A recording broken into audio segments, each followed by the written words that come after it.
সুপ্রভাত সবাইকে। কেমন আছো সবাই? আশা করছি তোমরা সবাই ভালো আছো, আর আমিও বেশ ভালো আছি। আমার আরও একটা নতুন ভ্লগে আবারও তোমাদেরকে স্বাগত জানাচ্ছি।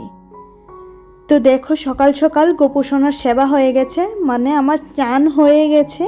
হয়ে গোপোষণার সেবা করে মিঠিকে স্কুলে পাঠিয়ে ঘর দোর মুছে চান করে তারপর গোপোষণার সেবা করে এবার রান্না বান্নাতে চলে এলাম। এখানে হচ্ছে একটা নিরামিষ সবজি, যার মধ্যে আছে ডাঁটা, সজনে, টমেটো, আলু, বেগুন, তারপর ছিল মিষ্টি কুমড়ো।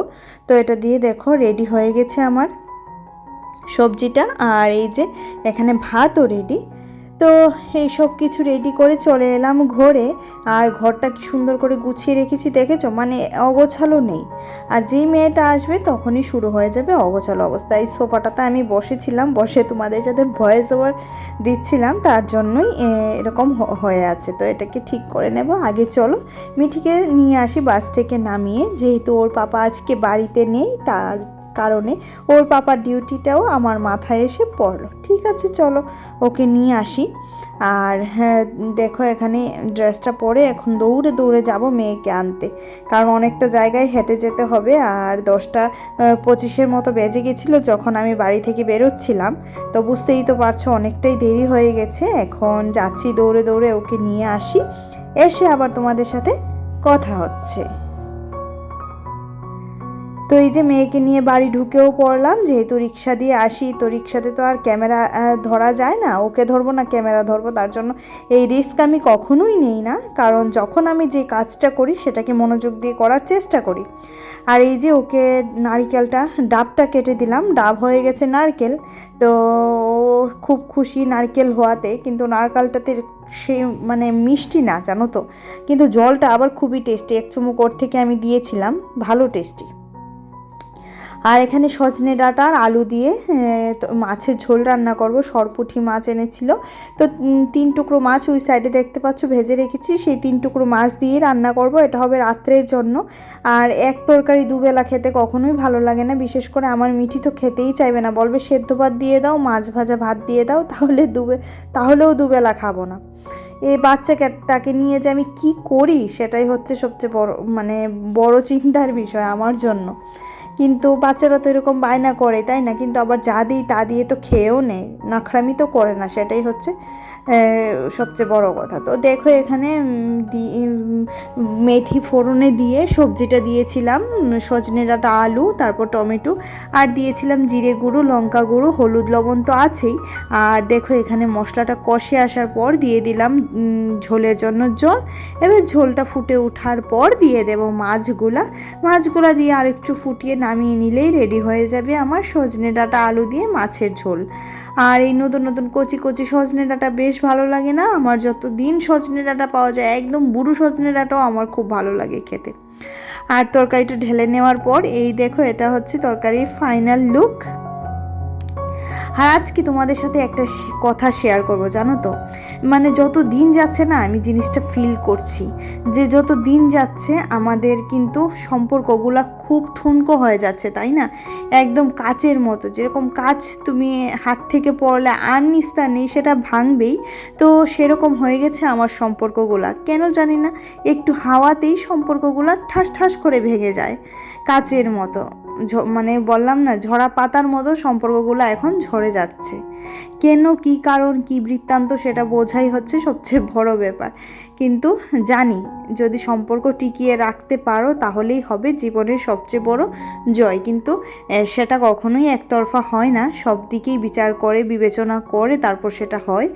তো চলো, কি আর কথায় বসে পড়লাম। এখন দেখো তোমাদের সাথে কথা বলতে বলতে এখানে বাসনটাও মেজে নিচ্ছি। আর বাসনটা মাজতে মাজতে আমার সাথে একটা দুর্ঘটনা হয়ে গেছিলো, এই দুর্ঘটনা নিয়েই আমি বাসনটা মাজছিলাম। কি দুর্ঘটনা একটু পরেই তোমাদের সাথে শেয়ার করছি।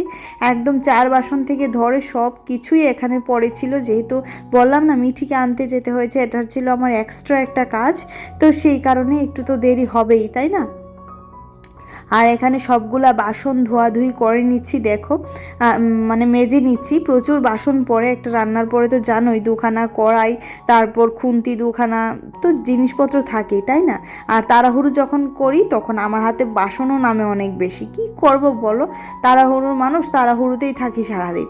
আর এই তাড়াহুড়ো করতে করতে আজকে একটা ঘটনা বাঁধিয়ে ফেলেছি। আর এই যে এখানে দেখো বাসন মাজতে মাজতে ওই যে বাসনের যে যেটাতে সাবান থাকে না, সেটার মধ্যে হাতটা লেগে হাতটা যে কতখানি কেটেছে, সেই কাটা হাত নিয়েই বাসনপত্র মাজছি। আর আমি এখন ভাবছি যে মিঠি আসলে এই কাটা হাতটা দিয়ে ওকে খাওয়াবো কী করে, কারণ হাতটা তো প্রচণ্ড জ্বালা করবে। কিন্তু তারপরে উপায় নেই বন্ধুরা, আমার মেয়েকে না খাইয়ে দিলে মেয়ে এক ফোঁটা ভাতও খাবে না, কারণ সে এখন ভীষণ খারাপ হয়ে গেছে। বিশেষ করে এই যে শরীর খারাপটা গেল, তারপরে ওর তো যন্ত্রণাটা একটু মানে দ্বিগুণ তিনগুণ হয়ে গেছে বলতে গেলে। আর এই দেখো কি পরিমাণে হাতটা কেটেছে, মানে ভীষণ রক্ত বেরোচ্ছিল, তো জলের মধ্যে ধরে রেখেছিলাম, ধোয়াতে রক্তটা একটু বন্ধ হয়েছে। আর এটা আমাদের লাঞ্চ মেনু, শাক ছিল আর হলো নিরামিষ তরকারি। আর এই মাছের ঝোলটা আমরা একদম ধরবই না, এটা রাত্রে খাবো। আর খাওয়া দাওয়ার পর অনেকটা পরে এবার ছাদে চলে এসেছি। এই যে হাওয়াটা দিচ্ছে এত ভালো লাগছে, তো যার জন্য আর ঘরে থাকতে পারিনি, সোজা ছাদে চলে এলাম, কারণ ছাদের গাছগুলোতে দেবো জল, তারপর কাপড় চোপড়গুলো নেব, অনেক কাজ আছে, তার জন্য ছাদে চলে এলাম। আর বাড়িতে তো যাওয়ার মতো সেরকম কোনো জায়গা নেই, আর আমি রাস্তায় গিয়েও দাঁড়াই না, পাড়ার কাকিমাদের সাথে গল্পও করি না, যার জন্য আমার সময়টা একটু কাটে ছাদেই বেশিরভাগ সময়, জানো তো। আর এই যে ছাদে সময় কাটানোর ব্যাপারটা আমার ভীষণই ভালো লাগে, কারণ কখন কার সাথে বসে কি কথা বলবো, কি কথা থেকে কি কথা বেরিয়ে যাবে ভাই, একখানে ঝগড়া আরেক জায়গাতে গিয়ে লাগবে, তো দরকার নেই ভাই। আমি যেমন আছি সেরকমই ভালো আছি, প্রকৃতির সাথে আছি, প্রকৃতির সাথে মিলেমিশে আছি, সেটাই হচ্ছে আমার বেশ ভালো লাগে। আর যখনই আড্ডা মারতে যাব তখন দেখবে তার কষ্ট শুনবো, তার দুঃখ শুনবো, তখন আর ভালো লাগবে না, দেখবে তখন মনের মধ্যে একটা ডিপ্রেশন চলে আসবে যে হ্যাঁ আমার সাথেও তো এটা হয়েছে, আমার সাথেও তো ওটা হয়েছে। দরকার নেই, প্রকৃতির সাথে গল্প বলবো, প্রকৃতির সাথে কথা বলবো, যখন কষ্ট হবে গাছেদের বলবো, আর যখন অভিমান হবে তখনও গাছেদের বলবো, যাদের সঙ্গে অভিমান হবে তাদের কথাও গাছেদের বলবো, যাতে করে গাছেরা তো আর কিছু বলতে পারে না, ওরা হচ্ছে বোবা, তো ওদেরকে বলে শান্তি পাওয়া যাবে, ওরা কাউকে কিছু বলবে না, নিজের মধ্যেই চাপা দিয়ে জিনিসটা রেখে দেবে। আমি এই ভেবেই গাছের যত্ন করি, আর এই ভেবেই গাছের সাথে কথা বলি, আর এভাবে করেই আমার দিনটা চলে যাচ্ছে। আর তোমরা আশীর্বাদ করো যাতে বাকি জীবনটাও এইভাবেই পার করে দিতে পারি। এই জীবনে আমি অনেকটাই সুখী, অনেকটাই ভালো আছি, বাকি জীবনটাও যাতে সেরকম করে কাটিয়ে দিতে পারি, সেটাই হচ্ছে আমার মানে ভগবানের কাছে চাওয়া। আর এই যে দেখো মেঘের আড়াল থেকে সূর্যি মামা উঁকি মারছে, একদম পড়ন্ত বিকেল তো, সূর্য এখন ডুবো ডুবো ভাব হয়ে আছে, কিন্তু সূর্য ডুবতে আরও বাকি আছে আধা ঘন্টা। কিন্তু এই যে দেখো মানে মেঘের জন্য সূর্য ভালো করে উঠতে পারছে না। আজকে একটু মেঘলা মেঘলা ওয়েদারটা ছিল, আর বড়ইগুলা রোদে দিয়েছিলাম কিন্তু শুকায় তো নি, আর তারপরেও রোদে দিয়ে রেখেছিলাম, আবার কালকে দিতে হবে, যদি চড়া রোদ ওঠে তো ভালো কথা। আর এই দেখো এবার গাছগুলিকে ভালো করে স্নান করিয়ে দিচ্ছি, কারণ আমাদের যেরকম গরম লাগে এদের আরও গরমটা বেশি লাগে, কারণ সারা দিন সানলাইটের নিচে থাকে, তার জন্য ভাবলাম একটু ধুয়ে দিই, ধুয়ে দিলে গাছের ধুলাবালিগুলোও পরিষ্কার হবে। জানি না কালকে রাত্রে কতটুকু বৃষ্টি হয়েছিল, তবে অল্প বিস্তর বৃষ্টি হয়েছিল, খুব বেশি হয়নি, বেশি বৃষ্টি হলেই ভালো হতো।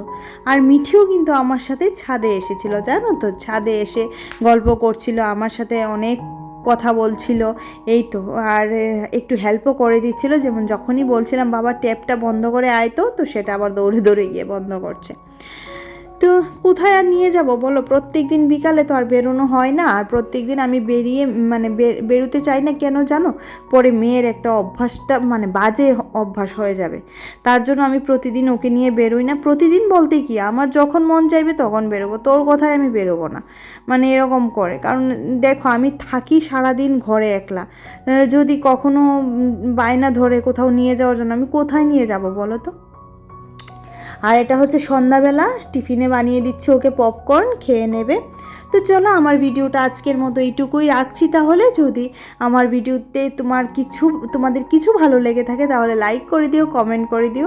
আর যারা যারা চ্যানেলটি সাবস্ক্রাইব করোনি, যদি আমার ভিডিও ভালো লাগে তাহলে চ্যানেলটা সাবস্ক্রাইব করে দিতে পারো। আর যারা যারা কাজটি করে রেখেছো তাদেরকে জানাচ্ছি অসংখ্য ধন্যবাদ। তো চলো আজকের মতো টাটা, বাই বাই।